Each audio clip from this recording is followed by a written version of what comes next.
Aj toto sú vzory mladých. Takmer nahá, poskakujúca slečinka na pódiu už nikoho neprekvapí a úspechy žnie aj videoklip Kórejca s pochybným hlasovým rozsahom. Dnes naozaj dosť bojujeme s určitou neumravnenosťou mládeže. Aj keď samozrejme každá generácia vždy, keď je stará, tak poukazuje, za našich čias to bolo lepšie. A výsledky? Ako vyhodnotiť, keď sa 13-ročné dievča oblieka, ako by sa živilo telom a tvrdí, že to má jednoznačný dôvod? Sex je sila. Sex is power. Vplyv týchto idolov, väčšinou z hudobného priemyslu, nehodnotia pozitívne ani ľudia z ich vlastných radov.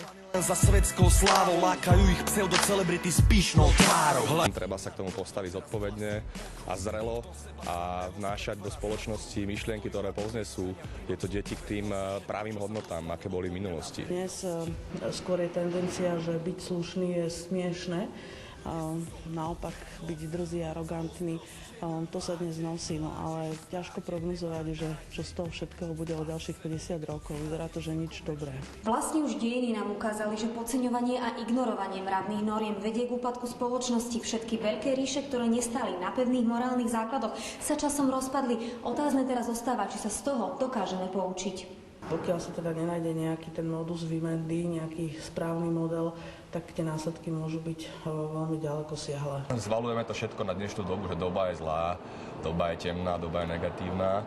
Doba je taká, ako sme si ju my sami nastavili. Sme všetci na jednej lodi, všetci sme jedno, celé ľudstvo a ak k tomu budeme pristupovať, tak taký výsledok bude v našich deťoch. Zdôrazňujem čest výnimkám. Je tu veľa rozumných mladých ľudí, ktorí idú dobrým príkladom pre druhých. Henrieta Hajtová, televízia Markíza.